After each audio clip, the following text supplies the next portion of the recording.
ఈరోజు ఆంధ్రప్రదేశ్ డిఎస్సి ఎస్జిటిలోని గణిత మెథడాలజీలోని మొదటి పాఠానికి సంబంధించిన పరీక్షను చూద్దాం. మొదటి పాఠం గణిత శాస్త్ర పరిచయం, స్వభావం.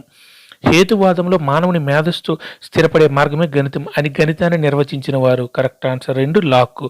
మేధస్సు లాక్ కావడం. హేతువాదంలో మానవుని మేధస్సు స్థిరపడే మార్గమే గణితం అని గణితాన్ని నిర్వచించింది ఎవరంటే లాక్.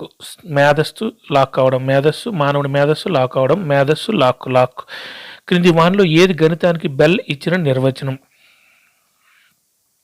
గణితం అంటే సంఖ్య, రాశి, మాపనాల విజ్ఞానం. బెల్ మాపనం.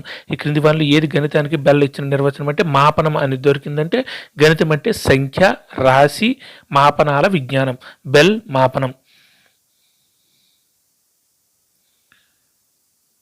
గణితంలో ఫలితాలను సరైనవి, సరికానివి అని మాత్రమే వర్గీకరించవచ్చు. ఈ ప్రవచనం గణితం యొక్క ఏ స్వభావాన్ని తెలియజేస్తుందంటే కరెక్ట్ ఆన్సర్ 3 ఖచ్చితం. సరైనవి, సరికానివి ఖచ్చితంగా ఉంటుంది కాబట్టి ఖచ్చితత్వం. ఈ క్రింది వాటిలో ఏ వాదాన్ని అనుసరించి గణితం ఒక నిర్మాణాత్మక ప్రక్రియ? నిర్మాణాత్మకం అంటే సైకాలజీలో కూడా అంతర్బుద్ధివాదం. సింపుల్గా గుర్తుపెట్టుకోండి. నిర్మాణాత్మకం అంటే అంతర్బుద్ధివాదం. Correct answer 1. గణిత శాస్త్ర భావనలను పూర్తిగా తార్కిక నిర్మాణం వలన ఏర్పడతాయని పేర్కొన్నవారు ఏమంటే రస్సెల్ వైట్ హౌస్. తార్కిక నిర్మాణం వలన ఏర్పడ్డాయి గణిత భావనలను పూర్తిగా తార్కిక నిర్మాణం అంటే రస్సెల్ వైట్ హౌస్. గుర్తుపెట్టుకుని తార్కిక నిర్మాణం వల్ల ఏర్పడ్డాయని అన్నవారు రస్సెల్ వైట్ హౌస్. గణితం యొక్క వివిధ రూపాల్లో ఏకత్వం అనే స్వభావాన్ని క్రింది వానిలో ఏది సమర్థిస్తుంది? కరెక్ట్ ఆన్సర్ 1 మొత్తం ABCలు కూడా. వైశ్లేషిక రేఖాగణితం బీజగణితం మరియు జామితులను అనుసంధానించింది. జామితీయ అందలి భావనలను సమితి భాషలో తెలపడం, జామితీయ అందలి భాషలను సమితి భాషలో తెలపడం. నెక్స్ట్ అంకగణిత గణనలో బీజగణిత ప్రత్యేక లబ్ధాలను ఉపయోగించడం. అంకగణిత గణనలో బీజగణిత లబ్ధాలను మన ప్రత్యేక లబ్ధాలను ఉపయోగించవచ్చు.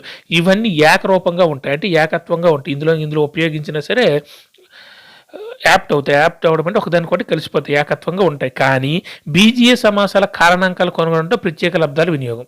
బీజీయ సమాసాలను వివరించడానికి ప్రత్యేక లబ్ధాల వినియోగం అనేది ఎక్కడ జరగదు కాబట్టి కరెక్ట్ ఆన్సర్ 1 D కాదు. మిగిలిన 3 అన్ని కరెక్ట్. ఏకత్వానికి a⁻m × a⁻n = a⁻m+n for all n belongs to n అనే ప్రవచనం గణిత శాస్త్రం యొక్క ఏ స్వభావాన్ని తెలియజేస్తుంది? గణిత స్వభావాలందరి విలువల పరిమాణంపై ఆధారపడదు. వాటి విలువల పరిమాణంపై ఆధారపడదు. గణిత స్వభావం అందరి విలువల పరిమాణంపై ఆధారపడదని సింపుల్గా చెప్పచ్చు. a⁻m అంటే a⁻n. ఇక్కడ మామూలుగా చర్రాశులు ఇస్తే విలువల పరిమాణంపై ఆధారపడదు గణిత స్వభావం అని చెప్పొచ్చు. డాటా అనే గ్రంథాన్ని రచించిన వారు యూక్లిడ్. రసాయన శాస్త్రంలో బాయిల్ నియమాన్ని వ్యక్తం చేయడంలో అనుపాత భావన ఉపయోగపడుతుంది. అనుపాత భావన అనేది మ్యాథ్స్కి సంబంధించింది, రసాయన శాస్త్రం అంటే బయటిది కాబట్టి బాహ్య సహసంబంధం అంటే గణితంలో అంతర్గతం కాదు. అంతర్గత సహసంబంధం అంటే గణితంలో ఉండడం. గణితంలో ఇతర శాఖల సంబంధం ఉంటే అంతర్గత సంబంధం. గణితంలో ఇతర శాఖల మధ్య బాహ్య సంబంధం అంటే గణితంలోనే ఉండాలి, ఇతర శాఖల మధ్య సంబంధం ఉండాలి. కానీ ఇది పూర్తిగా బాహ్యం కాబట్టి అనుపాత భావన, రసాయన శాస్త్రం అంటే సబ్జెక్ట్ వేరు కాబట్టి బాహ్య సహసంబంధం. కింది వాళ్ళు ఏది భాస్కరాచార్య రచించిన గ్రంథం? సిద్ధాంత శిరోమణి. భాస్కరాచార్య సిద్ధాంత శిరోమణి.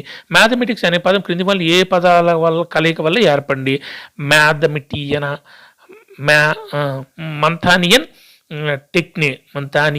అండ్ టెక్నే. Correct answer 2. స్వానుభవ విషయాలపై మరియు స్వీకృతాలపై ఆధారపడి హేతువాదం, నిగమనవాదం. స్వీకృతాలు, స్వానుభవాలు అనేసరికి నిగమనం నుంచి ఆగమనకు పోతాం కాబట్టి నిగమన హేతువాదం. వ్యవకలన భావన అవగాహన రానిదే భాగాహార సంఖ్యలు సాధించలేం. ఈ ప్రవచనం గణితం యొక్క క్రింది స్వభావాన్ని తెలియజేస్తుంది. ముందు వ్యవకలనం తెలిస్తే తర్వాత భాగాహార సమస్యలు చేయగలమంటే ఒక వరుస క్రమం అంటే ఒక లైన్లో పోవాలి గణితం కాబట్టి కరెక్ట్ ఆన్సర్ 3. గణితం వరుస క్రమాలపై ఆధారపడే శాస్త్రం. క్రింది వాటిలో ఆర్యభట్టతో సంబంధం లేనిది? ఈ 2 వాటిలో ఆర్యభట్టతో సంబంధం లేవట్టిన ప్రస్తారాల సంయోగాలు ఆర్యభట్టకు సంబంధించిన కాదు. 0కి సంబంధించిన నియమాలు ఈయన ఇవ్వలేదు కాబట్టి కరెక్ట్ ఆన్సర్ 4 బీడీలు. మిగిలిన 5లో 3.1416 ఆర్యభట్టతే. తర్వాత అంకశ్రేణులు n పదాల మొత్తాన్ని సూత్రం ఇది కూడా ఆర్యభట్టు. మిగిలిన 2 ఆర్యభట్టు కాదు. ప్రస్తారాల సంయోగాలు అవి కాదు. 0కి సంబంధించిన నియమాలు కూడా ఈయన ఇవ్వలేదు కాబట్టి సంబంధం లేనిది అన్నారు కాబట్టి బీడీలు. కాబట్టి కరెక్ట్ ఆన్సర్ 4. సంఖ్యావాదానికి అర్థమెటికా అని గణనానికి లాజిస్టిక్ అని పేరు పెట్టిన వారు గ్రీకులు. అర్థమెటికా, లాజిస్టిక్, అర్థమెటిక్ అన్నవారు గ్రీకులు. సంఖ్యావాదానికి ఒక దేశ అభివృద్ధిని అంచనా వేయాలంటే ఆ దేశంలో జరిగిన గణిత శాస్త్ర అభివృద్ధిని అంచనా వేస్తే సరిపోతుంది అన్నవారు నెపోలియన్. సింపుల్. ఒక దేశ అభివృద్ధి అంచనా వేయాలంటే గణిత శాస్త్ర అభివృద్ధి అంచనా వేయాలంటే దేశ అభివృద్ధి అనేసరికి నెపోలియన్. గణిత శాస్త్రాన్ని ప్రత్యేకమైన విషయం కాకుండా దేనిని విశ్లేషణ హేతువాదం అనే ఏ విషయంతోనైనా సంబంధించినగా పరిగణించవచ్చు అని పేర్కొన్నది జాతీయ విధానం. హేతువాదం అని విశ్లేషణ హేతువాదం అని వచ్చేసరికి జాతీయ విద్యా విధానం 1986 గుర్తుపెట్టుకోండి. గణిత శాస్త్రాన్ని ప్రత్యేకమైన విషయంగా కాకుండా దీనిని విశ్లేషణ హేతువాదం అనే ఏ విషయంతోనైనా సంబంధించినగా పరిగణించవచ్చు. కాబట్టి కరెక్ట్ ఆన్సర్ 4 జాతీయ విజ్ఞానం 1986. ఏది ఒక విషయంలోని సమస్యను మరొక విషయం సహాయంతో పరిష్కరించడం సహసంబంధాన్ని ఇందులో ఇచ్చింది ఒకటే కొటేషను టెక్స్ట్ బుక్లో బ్రాడ్ఫోర్డ్. సహసంబంధానికి ఇచ్చింది ఒకటే నిర్వచనం, అది ఇచ్చింది బ్రాడ్ఫోర్డ్. కాబట్టి ఒక విషయంలోని సమస్యను మరొక విషయం సహాయంతో పరిష్కరించడం బ్రాడ్ఫోర్డ్. ఎక్కడ లైవ్ ఉంటుందో అక్కడ సంఖ్య ఉంటుంది అన్నవారు పైథాగరస్. ఎక్కడ లైవ్ ఉంటుందో అక్కడ సంఖ్య ఉంటుంది అన్నవారు పైథాగరస్. ఆర్ట్స్ మ్యాథమెటికా ఇది గణిత కళ అనే లాటిన్ భాషా పదానికి సమానార్థం ఏంటంటే గణిత కళ. భాస్కరాచార్య 2 చెప్పిన ప్రకారం పై విలువ 3.1215. భాస్కరాచార్య 2 చెప్పిన ప్రకారం పై విలువ ఏంటంటే 3.1255.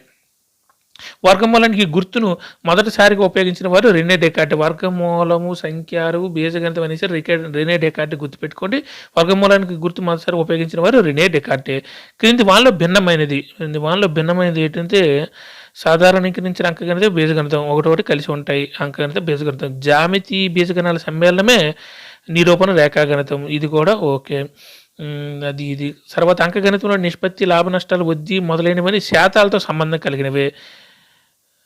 అంకగణితంలో నిష్పత్తి లాభ నష్టాలు వడ్డీ మొదలైనవి శాతాలతో సంబంధం కలిగినవే. 4వది జామితి బీజగణితాల సమ్మేళనం త్రికోణం. ఇక్కడ సమ్మేళనం బీడీలు సమ్మేళనం అని అందుకు చూసారా, ఆ రెండు ఒకటి. ఇక్కడ సాధారణీకరణ అంకగణితమే బీజగణితం అంటే అంకగణిత సమ్మేళనం బీజగణితం అంటే ఈ సమ్మేళనాలు 3 కలిసిపోతున్నాయి. కానీ సి అనేది అంకగణితంలో నిష్పత్తి లాభ నష్టాలు వడ్డీ మొదలైన శాతాలతో సంబంధం కలిగినవే అనేది అంటారు. ఇది డిఫరెన్స్. కరెక్ట్ కాబట్టి కరెక్ట్ ఆన్సర్ 4 సి. ఆన్సర్ పెట్టే విధానం కూడా నేర్చుకోండి మీకు తెలియకపోతే. క్రింది వాణిలో శ్రీనివాస రామానుజన్ ఆవిష్కరణ. ఈయన గోల్డ్ బాక్స్ కంజర్చర్ అది కూడా ఓకే. వర్గమూలాల గూడు. తర్వాత 5లో 3.1255 భాస్కర్ 2 కదా, అది కాదు. కాబట్టి ఇక్కడ డి ఉన్నవి ఏమి సి ఉన్నది ఏమి కాదు. అన్నిట్లో అంటే 2, 4 పోయినాయి. 5లో 3.1255 అంటే భాస్కరాచార్య కాబట్టి 2, 4 ఆప్షన్లు పోయినాయి. కాబట్టి ఏబీలు ఓకే. ఏబీలు వర్గమూలాల గూడు గోల్డ్ బాక్స్ కంజర్కన్ వివరణ ఏబీలు ఓకే. సి కూడా కరెక్ట్ అవుతుంది చూడండి. 5 విలువ డి విలువ సమున్నత సంయుక్త సంఖ్యల భావన కూడా రామరాజన్ కాబట్టి కరెక్ట్ ఆన్సర్ 3. ఒకటి కాదు 3 ఆన్సర్ ఏబీసీ. ఏబిడీలు 3 కూడా. గోల్డ్ బాక్స్ కంజర్కన్ నెక్స్ట్ వర్గమూలాల గూడు సమున్నత సంయుక్త సంఖ్యల భావన కరెక్ట్ ఆన్సర్ 3. గణితాన్ని ఇతర అంశాలతో అనువయం చేసుకుని డ్యాష్ స్థాయి నుండి ప్రారంభం కావాలని ఎన్సీఎఫ్ పేర్కొంది. ప్రాథమిక స్థాయి తెలిసిందే. గణితాన్ని ఇతర అంశాలతో అనువయం చేసుకుని అంటే అప్లికేషన్ చేసుకోవడం ప్రాథమిక స్థాయిని ఉండాలని ఎన్సీఎఫ్ ప్రతి దాంట్లో చదువుతాం మనం. క్రింది వాళ్ళ గణిత స్వభావానికి సంబంధించిన అంశం. గణిత ఫలితాలు సందిగ్ధం ఉంటుంది, గణిత ఫలితాలు సందిగ్ధం ఉండదు. కాబట్టి కరెక్ట్ ఆన్సర్ 2 సంబంధించిన అన్నారు. కాబట్టి అజ్ఞాత రాశిని హీప్ అంటే ఈజిప్షియన్లు హీప్ హౌ అని పిలిచిన వారు అజ్ఞాన రాశిని అని తెలియని రాశిని హీప్ లేదా హౌ అని పిలిచిన వారు ఈజిప్షియన్లు. హీప్ అనేసరికి ఈజిప్షియన్లు గుర్తుపెట్టుకుంది. క్రింది వాళ్ళు పైథాగరస్ గణితానికి చేసిన సేవలు ఏంటంటే ఇందులో విత్తనానువాదం కరణీయ సంఖ్యలు సాపేక్ష ప్రదర్శన ఈ సంఖ్యలు అనేవి వచ్చేసరికి మాత్రం శ్రీనివాస రామానుజమే.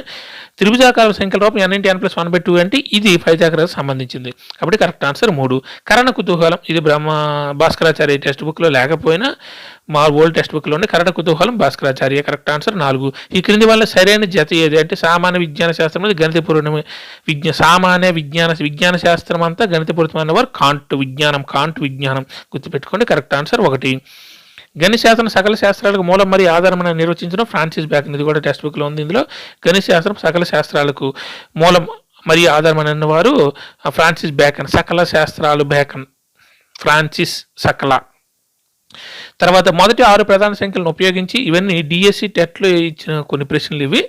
గణిత శాస్త్రం సకల శాస్త్రం మూలం ఆధారం నిర్వచించిన వారు ఫ్రాన్సిస్ బ్యాకన్ కరెక్ట్ ఆన్సర్ 2. మొదటి 6 ప్రధాన సంఖ్యలు అని వచ్చేసరికి శ్రీనివాస రామానుజన్ గుర్తుపెట్టుకోండి. 2 × 7 + 13 5 × 11 అనే సమీకరణ రూపొందించిన భారతీయ గణిత శాస్త్రజ్ఞ ఎవరంటే వీళ్ళందరూ భారతీయులే. కానీ సంఖ్యలు అని వచ్చేసరికి maximum Srinivasa Ramanujan correct answer 4. మీకు ఏమైనా గుర్తు రాకపోతే మాత్రం బ్లండిగట్టి శ్రీనివాస రామానుజం అని గుర్తుపెట్టుకోండి. ఏమైనా ఆన్సర్ తెలియకపోతే తెలిస్తే మొదలు కరెక్ట్గా పెట్టుకోండి. వృత్త వైశాల్యం ఈజ్ఈక్వల్ వ్యాసం ఇంటూ 8/9 హోల్ స్క్వేర్, ఇది ఇందులో లేదు, ఈజిప్షియన్లు ఇచ్చారు. ఇది వృత్త వైశాల్యం సూత్రం ఈజిప్షియన్లు. The measurement of the circle అను గ్రంథం రచించిన శాస్త్రజ్ఞుడు Archimedes. The measurement of the circle ఇందులో కూడా ఉంది, Archimedes. Correct answer 2. Srinivasa Ramanujam గణిత శాస్త్రానికి సంబంధించిన అమోఘమైన సేవలకు జ్ఞాపకార్థంగా భారత ప్రభుత్వంతో గణిత శాస్త్రంగా ప్రకటించబడిన సంవత్సరం. ఇది మీకు తెలియదు అనుకోండి. గణిత సంవత్సరంగా ప్రకటించబడిన సంవత్సరము అని అంటే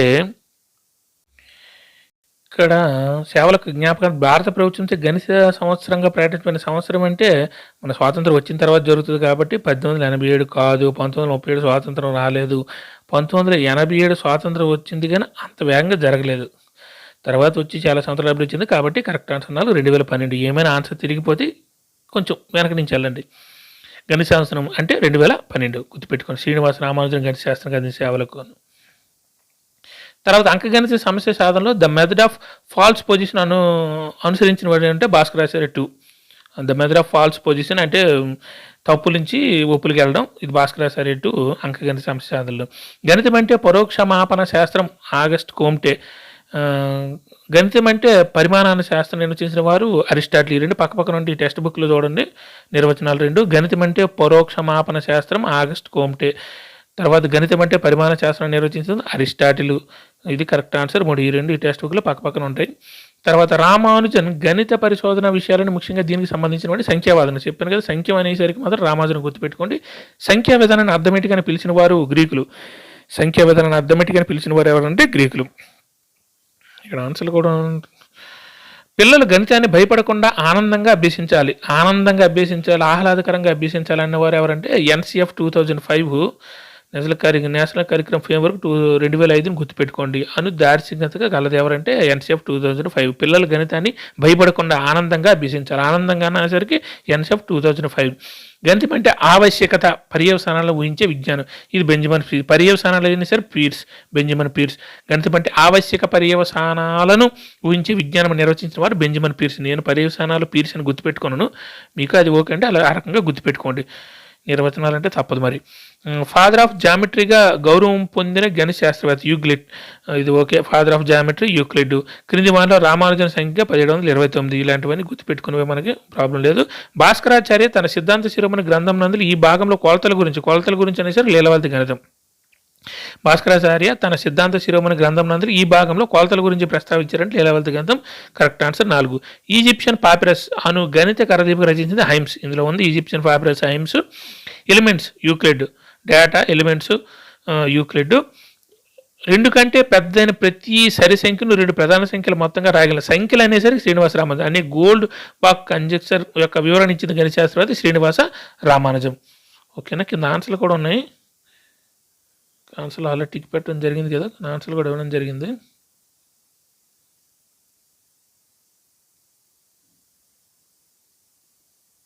థ్యాంక్ యూ.